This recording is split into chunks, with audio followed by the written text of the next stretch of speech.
Now, whoever wants to ask question first, தமிழ்லையும் கேட்கலாம். ஒன்று வந்து எனக்கு ரெண்டு தேரி தெரியும். ஒரு தேரி வந்து என்னன்னா ஃபிலிம் மேக்கர்ஸ் அவங்களோட படத்தை வந்து கிரியேட் பண்ணுவாங்க, இன்வென்ஷன் பண்ண மாதிரியே ஷூட் பண்ணி அதை வந்து எடிட்டர்ஸ் கிட்ட கொடுப்பாங்க. எடிட்டர்ஸ் வந்து ப்ரோக்ராம் பண்ண மாதிரியே அதை அப்படியே எடிட் பண்ணணுன்றது ஒரு தேரி. இன்னொரு சைடில் என்ன சொல்லுவாங்கன்னா, அப்படி இல்லை, ஃபிலிம் மேக்கர்ஸ் படத்தை ஷூட் பண்ணி கொண்டு வந்து கொடுத்துடணும், அவங்க வந்து எடிட்டர்ஸ் கிட்ட அதை கொடுத்தோடனே அவங்களுக்கு பிடிச்ச மாதிரி கட் பண்ணி ஃபிலிம் மேக்கர்ஸ் கிட்ட காட்டுவாங்கன்னு ஒரு இது இருக்குது. இதில் நீங்கள் இதை பற்றி உங்களுடைய கருத்து என்ன? ஃபர்ஸ்ட் இப்போ வந்து ஒரு படம்ன்றது இது வந்து கொலாபரேட்டிவ் எஃபர்ட் அப்படின்னு தான் ஆரம்பிக்கு அதில். ஏன்னா ஒரு டைரக்டர்ன்றவர் அவர் வந்து ஒரு கதையை தேர்ந்தெடுத்து அதை வந்து ப்ரொடியூசர்கிட்ட பிச் பண்ணி அதை ஓகே பண்ணி ஆர்டிஸ்ட்டை பண்ணி இதெல்லாம் பண்ணி ஸோ என்னென்னா அங்கே தான் ஸ்டார்ட் ஆகுது. இதுக்கு நாங்கள் வந்து பிகினிங்லேருந்து அவரோட அந்த ஸ்கிரிப்டில் ட்ராவல் பண்ணிகிட்ருக்கோம். ஸோ ஒரு மாதிரி ஸ்கிரிப்ட் இப்படி தான் வரும் அப்படின்றது தெரியும். ஏன்னா ஒரு டிராஃப்ட் 1 இருக்கும், டிராஃப்ட் 2 இருக்கும், டிராஃப்ட் 3 இருக்கும். அந்த மாதிரி எத்தனை டிராஃப்ட் வேணாலாம் டில் இட் கெட்ஸ் கம்ப்ளீட். ஒரு டைமில் அந்த டிராஃப்ட் கம்ப்ளீட் ஆகிட்டு இது ஷூட்டிங் போக போகிறோம். ஸோ இப்போ எப்படின்னா படம் இந்த மாதிரி தான் இருக்கணும் அப்படின்றது வந்து 2 பேரும் கிட்ட தெளிவாக இருக்கும். இதில் என்ன ஆகும்னா படம் ஷூட் பண்ணும்போது நிறைய வேரியபிள்ஸ் இருக்கும். ஏன்னா வெதர் இருக்கலாம், பெர்ஃபார்மன்ஸ் இருக்கலாம், இல்லை லொக்கேஷன்ஸ் இருக்கலாம். இந்த மாதிரி விஷயங்கள்லாம் சிலதுனால நினச்ச மாதிரி எடுக்காமல் போகிறதுக்கு வாய்ப்பு அதிகமாக இருக்கும். தீஸ் ஆர் த ப்ராப்ளம்ஸ் வர்றதுக்கு. ஸோ இதை கவுண்டர் பண்ணுறதுக்கு சர்டன் சேஞ்சஸ் பண்ண வேண்டிய ஃபர்ஸ்ட் ப்ராப்ளம். ஸோ ரெண்டாவது வந்து படிக்கும்போது ரொம்ப க்ளீனாக இருக்கிற ஒரு நெரேட்டிவ் படம் பார்க்கும்போது சில விஷயங்கள்னால ரெப்படிட்டிவாக தோணலாம். ஏன்னா முதல் வாட்டி ஒரு விஷயத்தை நம்ம சொல்கிறோம். இப்போ இவனுக்கு வந்து போலியோ இருக்குதுன்னு ஒரு விஷயம் சொல்கிறோம், அதை வந்து முதல் வாட்டி சொல்லிட்டோம். படத்தில் 2-3 வாட்டி ஞாபகப்படுத்தினா தான் இது தெரியும் அப்படின்னு எழுதியிருக்கலாம். பட் முதல் வாட்டி சொல்லும் போது ரொம்ப தெளிவாக சொன்னதால 2வது வாட்டி 3வது வாட்டி தேவையில்லாமல் இருக்கலாம். இந்த மாதிரி நிறைய விஷயங்கள் வரும் படத்தில். ஸோ என்ன ஆகும்னா ஃபஸ்ட்டு எடிட் நடக்கும். 2வது வந்து கொஞ்சம் ஸ்க்ரீன் பிளே வந்து திருப்பி ரீஎடிட் நடக்கும். எடிட்டிங் ரூமில் மோஸ்ட் ஆஃப் த ஃபிலிம்ஸ் நடக்கும். அது எவ்வளோ பர்சன்டேஜ் நடக்கும்னு சொல்ல முடியாது, ஒரு பர்சன்டேஜ் நடக்கும். ஸோ இந்த மாதிரி ஒரு கொலாபரேட்டிவ் எஃபர்ட்டாக இருக்கும். தவிர நான் ஏதோ பண்ணி கொடுக்குறேன்னு நான் சொல்கிறதோ இல்லை அவர் எனக்கு இப்படி தான் வேணும்னு சொல்கிறதோ இருக்கிறதுக்கு வாய்ப்பு ரொம்ப கம்மி. Sir, is the Indian film industry is comfortable with the censor board nowadays, or do they feel unreasonable interference of board nowadays? See, it is a slightly dicey question because what is the present situation? I don't have to elaborate on Indian sense. Everybody knows, and you also know, but still you ask the question. Is that there will be certain issues which are not wanting to be touched by the government. So those things, அதை தவிர மற்றபடி they are okay with rest of the thing. அந்த மாதிரி சில issues இருக்கு, அதை வந்து அவங்க அனுமதிக்கிறது இல்லை. சார், ஒரு காட்சியை எந்த இடத்துல நீங்க கட் செய்யறீங்க, அது மாதிரி அதன் எதன் அடிப்படையில் அதை கட் செய்கிறீங்க, அது மாதிரி ஒரு காட்சியின் உணர்வுபூர்வமான ஒரு படத்தொகுப்பை அதை எப்படி கொண்டு வரீங்க? இப்போ ஆக்சுவலாக என்னென்னா எடிட்டிங்லேயே ஒரு முக்கியமான ரூல் என்னென்னா, இப்போ நிறைய வாட்டி கிரிட்டிக்ஸ் எழுதுவாங்க படம் எடிட்டிங்கை பற்றி. அவங்க வந்து என்ன எழுதுவாங்கன்னா, ரொம்ப லெங்க் ஆயிடுச்சு படம் ஓடலையோ இல்லை பிடிக்கலையோன்னு வச்சுங்க, ரொம்ப லெங்க் ஆயிடுச்சு அதுதான் காரணம் அப்படின்னு போட்டுருவாங்க. ஏன்னா that is a very superficial way of looking at editing. எடிட்டிங்கை ரியலாக ஜட்ஜ் பண்ணுறவங்க எப்படி ஜட்ஜ் பண்ணுவாங்கன்னா, நீங்கள் இப்போ கேட்ட கேள்வி, இந்த ஒரு காட்சி நடந்துட்டு இருக்கு, அது எந்த இடத்துல நிறுத்தினா போதும். எங்கே எப்பயும் நாங்கள் நிறுத்த பார்ப்பேன்னா, ஒரு காட்சியோட ஒரு பர்பஸ் இருக்கும். இந்த காட்சியில இந்த விஷயம் தெரியணும்னு. அந்த விஷயம் தெரிஞ்சப்பறம் அந்த காட்சியை கண்டினியூவே பண்ணக்கூடாது. அதுதான் பீக் ஆஃப் தட் சீன். என்னன்னா இங்க ஒருத்தர் வராங்க, ஒரு விஷயம் சொல்றாங்க, இங்க வெளியில ஏதோ ஒரு ப்ரொசஷன் நடக்குது அப்படின்னு ஏதோ சொல்றாங்க, இதுதான் விஷயம்னு வச்சுங்களேன். அதுக்கப்புறம் அவர் திருப்பி வெளியில போகலாம், அதுக்கப்புறம் ஸ்லோவா ரோடு வரைக்கும் நடந்து போகலாம். இதெல்லாம் தேவையில்லை. நம்மளுக்கு என்ன, நம்மளுக்கு இன்ஃபர்மேஷன் தான். படமா பார்க்கும்போது, கதையா பார்க்கும்போது, புக்கு படிச்சாலும் எது நெக்ஸ்ட்டுக்கு மூவ் ஆகும். அதே மாதிரி ஸோ எங்க அந்த காட்சியை நிறுத்தினா சுவாரஸ்யமா இருக்கும் அண்ட் நம்மளுக்கு போர் அடிக்காது. ஏன்னா அப்ப நாங்க என்ன பாக்குறதுன்னா, எப்போ இந்த இன்ஃபர்மேஷன், இந்த சீன்ல என்ன முக்கியமான இன்ஃபர்மேஷன் ஆர் முக்கியமான டிராமா, அது எங்க முடியுதோ அங்க சீனை முடிச்சுட்டு அடுத்த விஷயத்துக்கு போயிடும். ஸோ அது ஒரு எடிட்டருக்கு ரொம்ப இம்பார்ட்டன்ட்னு தோணுது. எடிட்டரோட வேலை என்னன்னா, ஒரு விஷயத்த எவ்வளவு நேரம் வச்சா, இன்னும் இப்போ ஒரு அழற விஷயமே இருக்கு, ஒரு சிரிக்கிற விஷயமே இருக்கு, இது எல்லாமே வந்து ஜட்ஜ் பண்ணி வைக்க வேண்டியதா இருக்கு. இப்ப அழறது ஒரு நிமிஷத்துக்கு அழ வைக்கலாம், எடுக்கும்போது எடுத்திருக்கலாம் ஒரு நிமிஷம் ஒரு ஆக்ட். பட் ஒரு 20 செகண்ட்ஸ்க்கு அப்புறம் உங்களுக்கு புரிஞ்சிச்சு அவர் அழுதாரு, அதுக்கப்புறம் அதோட பர்பஸ் இல்லை, அவர் நல்லா அழறாருன்னு சொல்லிட்டு அது மொத்தம் 1 மினிட் வச்சோம்னா you will get disappoint, you will get certain இது என்னன்னா அப்படியே you will move away from it. So அந்த மாதிரி அதே மாதிரி ஒரு விஷயத்த நம்ம காமிக்கிறோம், அது எத்தனை செகண்ட் காமிச்சா உங்களுக்கு ரெஜிஸ்டர் ஆகணும். ஒரு வைட் ஷாட் காமிக்கிறோம், ஒரு மலையை காமிக்கிறோம், அதை போய் ஒரே ஒரு செகண்ட் மாத்திரம் போட்டோம்னா இவ்வளோ பெரிய ஸ்க்ரீனில் அப்படி வந்துட்டு போயிடும், நீங்கள் என்ஜாயே பண்ண முடியாது. ஸோ இது எவ்வளோ வைக்கணும். ஸோ இந்த மாதிரி ஜட்ஜ்மெண்ட்ஸ் வந்து வேணும் ஒரு எடிட்டருக்கு. ஸோ அதை பார்த்து தான் அந்த எடிட்டே நடக்கும். ஆக்சுவலி ஐரோப்பா ஈரானிய படங்களுக்கும் இந்திய தன்மை உள்ள படங்களுக்கும் சைக்காலஜிக்கலாக கட் ஷாட் வைக்கப்போ இப்போ அங்கே வந்து கொஞ்சம் ஸ்லோவாக இருக்குது. படங்களை ஒரு 2 மணி நேரம் படம் பார்க்குறப்போ அந்த ஸ்லோனஸ் நமக்கு தெரியுது. ஆனால் நம்ம அதே 2 மணி நேரம் படம் இங்கேயும் எடுக்கும்போது அதனுடைய பாஸ்ட் தெரியுது, ரொம்ப பாஸ்ட்டாக இருக்குது. இது எப்படி நம்ம கதைக்குள்ளே பொறுத்துறதா இல்லை நம்ம காட்சி வரிசையில் அதை நிதானப்படுத்துறதான்னு கேட்குறேன். இல்லை, நீங்கள் எந்த படத்தை எந்த படம் கம்பேர் பண்ணுறீங்கன்றது பொறுத்து இருக்கு. ஏன்னா இப்போ ஈரானியன் படம் வந்து நீங்கள் இன்டர்நேஷ்னல் ஃபாரமில் பார்க்குறீங்க, வேர்ல்ட் சினிமாவில் ரியலிஸ்டிக்காக இருக்கக்கூடும். அதை வந்து நீங்கள் தியேட்டரில் ரிலீஸ் ஆன நம்ம ரெகுலர் சினிமாவோட கம்பேர் பண்ணி அது ஸ்பீட் டிஃப்ரெண்ட்டாக இருக்குதுன்னு சொன்னால் அது கரெக்டாக வராது. பட் யாருமே டெலிபரேட்டாக ஒரு விஷயத்த ஸ்லோவாக பண்ண மாட்டாங்க. இப்போ ஒரு இடம் இருக்குது, ஈரானில் ஒரு இடத்துல இருக்குது, அந்த வில்லேஜோட லைஃப் இந்த மாதிரி இருக்குன்னா அந்த மாதிரி போர்ட்ரே பண்ண பார்ப்பாங்க ரியலிஸ்டிக்காக. ஸோ அதை தகுந்து அண்ட் சப்ஜெக்ட் ஆல்சோ. இப்போ 2 பேர் வந்து ரொம்ப எமோஷ்னலாக ஒரு கதை நடந்துட்டு இருக்கு, அதுக்கு அந்த பாஸ் வேணும், அந்த இது வேணும். ஸோ அதுதான் டிட்டர்மைன் பண்ணுது ஒரு ஸ்பீட் ஆஃப் த ஃபிலிம். தவிர ஊரோ வே ஆஃப் ஃபிலிம் மேக்கிங் பீப்புள்னால டிட்டர்மைன் ஆகாது. இங்கேயும் நிறைய படங்கள் இருக்கும் ஸ்லோவாக நம்ம போர்ட்ரே பண்ணுறது. ப்ராபப்ளி அந்த கனெக்ஷனை நீங்கள் பார்க்கும்போது ஈரானியன் படம் பார்க்கும்போது மேபி ஒரு ஃபெஸ்டிவல் ஃபிலிம்ஸ், ஈரானியன் ஃபிலிம்ஸ் நீங்கள் பார்க்கறதும் நம்ம படங்கள் ஜென்ரல் படம் கம்பேர் பண்ணுறதுனால அந்த தோணுதோ என்னவோ தோணும். ஒரு காட்சிக்கு வந்து ஷார்ட் டிவிஷன் பண்ணிட்டு தான் பண்ணணுமா, இல்லை ஷார்ட் டிவிஷன் பண்ணாமலே வந்துட்டு நம்மளுக்கு தேவையானதெல்லாம் எடுத்துக்கலாமா?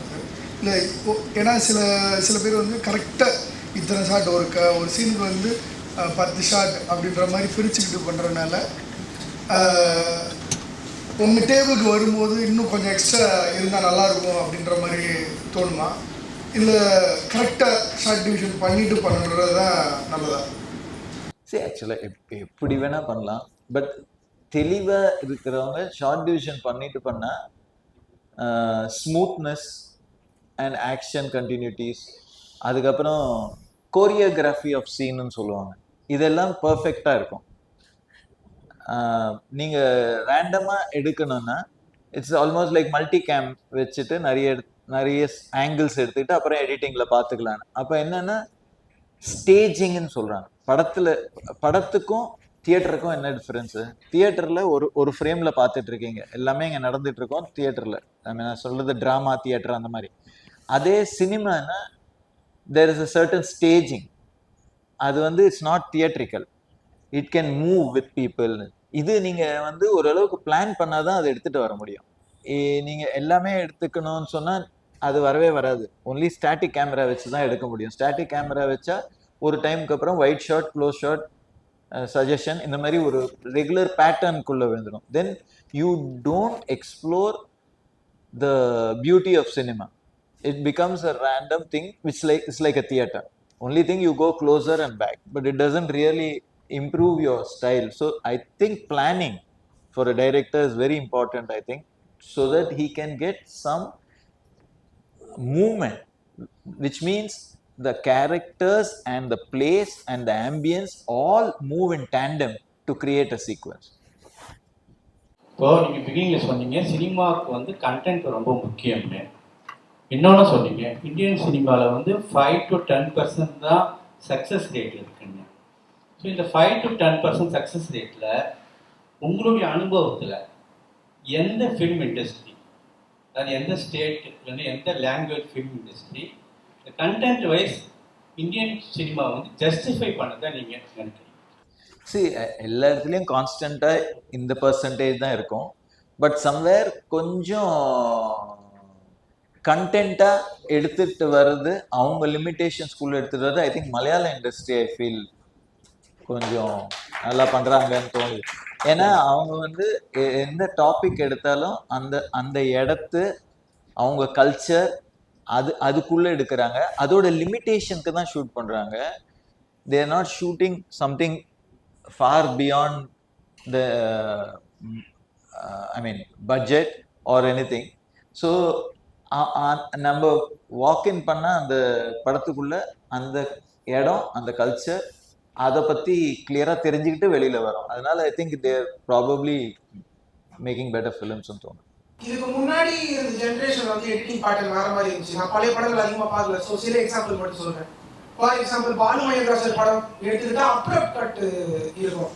இப்படி போயிட்டு ஒரு சீன் முடியும், டக்குனு கட் ஆகும், மியூசிக் கண்டினியூட்டி கூட இருக்காது, அடுத்த சீன் நெக்ஸ்ட் ஸ்டார்ட் ஆகும். ஸோ இந்த மாதிரி நிறைய எடிட்டிங் பேட்டர்ன் மாறிக்கிட்டே வருது. இப்போ வந்து சோஷியல் மீடியாவோட இன்ஃப்ளூயன்ஸ் வந்து ஃபார் எக்ஸாம்பிள் லவ் டுடே படம் மாதிரியான படத்தில் வந்து அப்படியே ஹேண்ட் ஹெல்ட் கேமரா கையில் வச்சுட்டு வீடியோ போடுறது, அந்த ஸ்டைலில் வந்து எடிட்டிங் பேட்டர்ன் வந்து இப்போ கம்ப்ளீட்டாக மாறி இருக்கு. ஸோ என் கேள்வி என்னன்னா, நீ இத்தனை ஜெனரேஷனுக்கும் எடிட் பண்ணிருக்கீங்க, இப்போ இந்த ஜெனரேஷனோட சோஷியல் மீடியா இன்ஃப்ளூயன்ஸ் உங்க எடிட்டிங் பேட்டர்ன் எப்படி மாறுது? வெறும் பேசிங் மட்டும் தான் மாறுதா, இல்லை there is something else which also changes?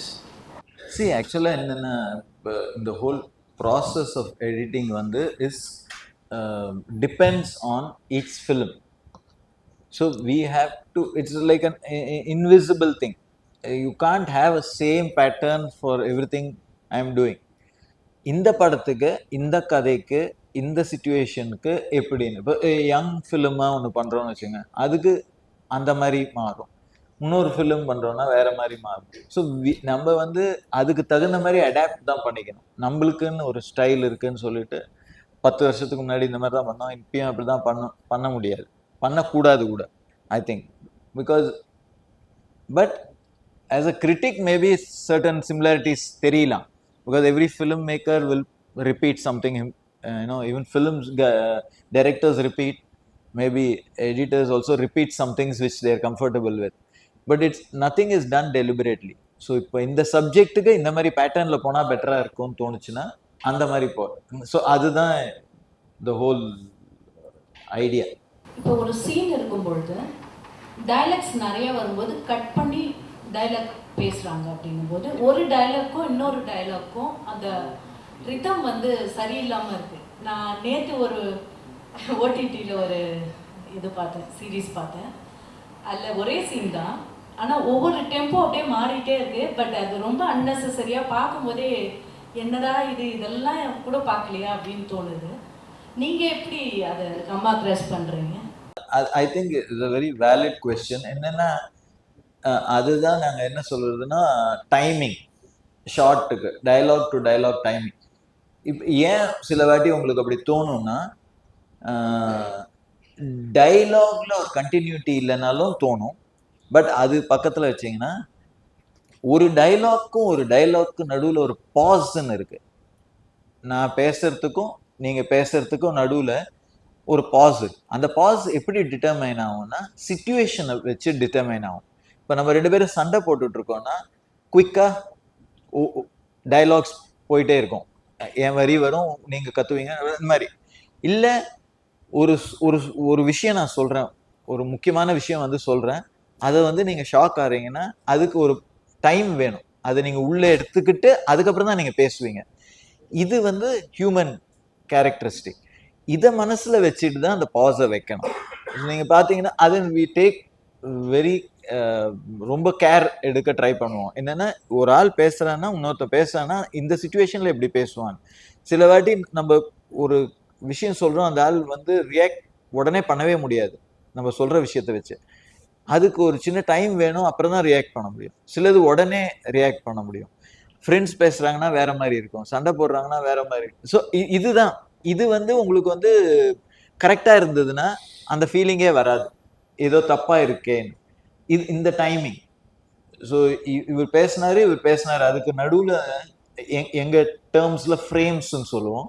ஏன்னா ஒரு இந்த வீடியோ ஃப்ரேம்ஸ் வந்து 24 ஃப்ரேம், ஒரு செகண்டுக்கு 24 ஓடும் ரன், ஒரு செகண்ட்ல இருந்தால் மோஷன். ஸோ இதுல எத்தனை ஃப்ரேம்ஸ் அந்த இடத்துல இருந்தா இந்த டைமிங் கரெக்டா இருக்கும்ன்றது சிச்சுவேஷனை பொறுத்து இருக்கு. அந்த சிச்சுவேஷன் பிரகாரம் வெட்டணும். இல்லை இப்போ என்ன நிறைய பேர் என்ன பண்ணுவாங்க, இவன் பேசிட்டான்னு கட் பண்ணிடுவாங்க. புதுசா வரவங்க, எடிட்டிங்ல ரொம்ப எக்ஸ்பீரியன்ஸ் இல்லாதவங்க. ஸோ என்ன ஆகும்னா உங்களுக்கு வரிசையா வந்துகிட்டே இருக்கும் டயலாக்ஸ். இவங்க சொல்லுவாங்க, அவங்க சொல்லுவாங்க, இவங்க சொல்லுவாங்க. அண்ட் அந்த பர்ஃபெக்ட் டைமிங் இல்லாதனால உங்களுக்கு வந்து ரொம்ப இன்ஃபர்மேஷன் தலையில அடிச்சுக்கிட்டே இருக்கும். So you won't be able to enjoy the scene also. Certain things you require a pause. A pause in filmmaking is very important because you can't go staccato ஒரே மாதிரி போக முடியாது.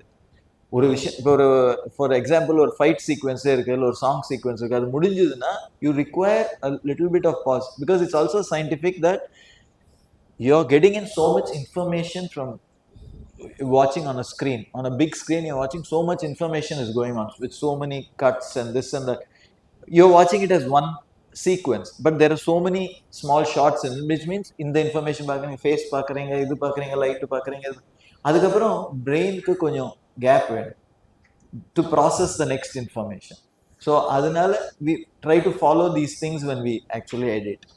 As a cinematographer, I want to know how important is the talk before the shoot as cinematographer and editor, and how it is going to affect the movie pacing and everything. See, actually, what can happen is when we are on the script, initially it's only about the story. But once the story is done and then when you go for shoot, we generally prefer to have a meeting between all the HODs, which is the cameraman, art director, and the editor and the director, to see if there's any particular style can be followed for this film.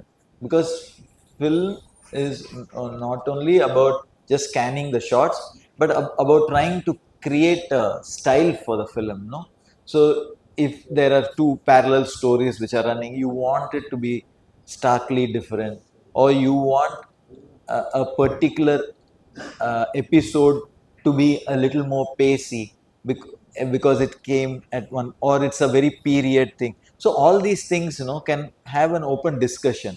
So when we discuss, maybe we'll see that there needs to be, you need certain energy in this flashback which you're going to say, or this whole film requires a raw energy and you feel it's very investigative and things like that. It could be handheld.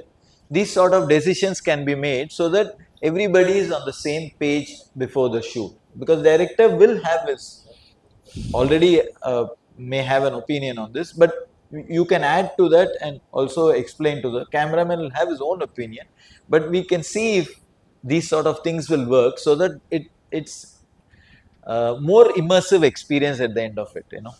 International Film Festival 2025 வச்சிருக்கோம். நிறைய Tamil movies வந்து மலேசியாவே எடுக்கிறாங்க.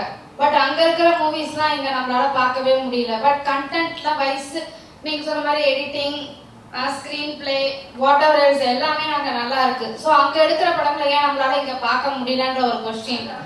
Plus வந்து இங்கே எடுக்கிற படங்களெல்லாம் அங்கே எல்லாருமே பார்க்குறாங்க. இப்போ கூலி ரிலீஸ் ஆக போகுது, அதை வந்து இப்போ மலேசியாவில் ரிலீஸ் பண்ணுறாங்க. லண்டனில் பார்த்தேன், அவ்வளோ பிரம்மாண்டமாக வந்து ரிலீஸ் பண்ணுறாங்க.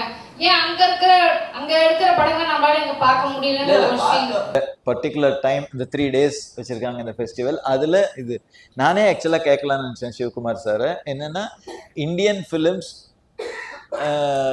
இன்னொரு பர்சன்டேஜ் ஆஃப் ரெப்ரசன்டேஷன் இம்ப்ரூவ் பண்ணலாமே. நிறைய ஸ்மால் ஃபிலிம்ஸ் நல்ல ஃபிலிம்ஸ் வந்துட்டு இருக்கு இந்தியாவில். இன்டர்நேஷ்னல் நீங்கள் பேர் வச்சிருந்தாலும் நம்ம இங்கே இன்ஸ்பயர் ஆகிறது நம்ம ஃபிலிம்ஸ் பண்ணாதான் நம்ம இன்ஸ்பயர் ஆகும். 30% of it could be Indian films. So or 40%, whatever, 20%. So அந்த மாதிரி ஒன்று பண்ணும்போது மேபி நீங்கள் சொல்கிறதும், I mean they can send. இப்போ you have an interest to send your film, you should. It's not like if he is aware of those films, probably he will put it here also. So I think you should make your effort to tell the filmmakers to also submit their film. There are a lot of festivals happening in India. So avanga adukku forward வந்து அந்த படத்தை போடுறதுக்கு apply பண்ணலாமே. But one question I want to ask you, because somebody asked you about the pacing of the editing and why I think in the OTT, and you were responding that there should be a pause. So what about the value of silence in editing? I mean, why do we need silence? Because I thought it's very nice that you talked about the brain needs time to process information. And we are today in a world we are bombarded, our senses are bombarded by stimuli, including media content on various platforms. So what role can a good editor play? Because you're a master editor, in creating a sense of rhythm, that silence, which helps the audiences to appreciate that particular sequence or the laying of the shots together. Yeah, we constantly strive to do that in the films we do. We don't probably call it the use of silence, but the use of a pause, we are calling it. So the thing is that there are lots of things which need not be said, which can be felt. That's the whole idea. A person saying no, it's very cliched for a person to say no when you can understand from his face he's saying no. That's the concept at which we see. All this comes as we go on and explore filmmaking, and we make a constant effort not to do the obvious. Obvious is that saying things which today some audience may find it very pointless. There lots of places there is things like there'll be a group of people coming and one guy will say come here. You know that they're coming, you don't have to say come here. That sort of thing. So these, and also somewhere where you can create